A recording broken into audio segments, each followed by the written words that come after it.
Denumirea și denominațiunea nu au importanță.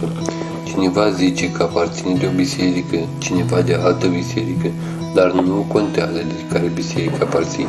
Fie ești ortodox, fie ești catolic sau protestant, dacă tu nu asculți cuvântul lui Dumnezeu, nu îl împlinești, Scriptura spune că este sectarism și nu contează de ce biserică aparții. Ești un sectant. Nu sunt cuvintele mele. Domnul arată acest lucru. Iisus spune că dacă nu asculți cuvintele prorociei acestei cărți, acest lucru înseamnă Babilon. Iisus le-a spus fariseilor că nu ascultau și nu împlinau cuvântul, iar acest lucru înseamnă satanism.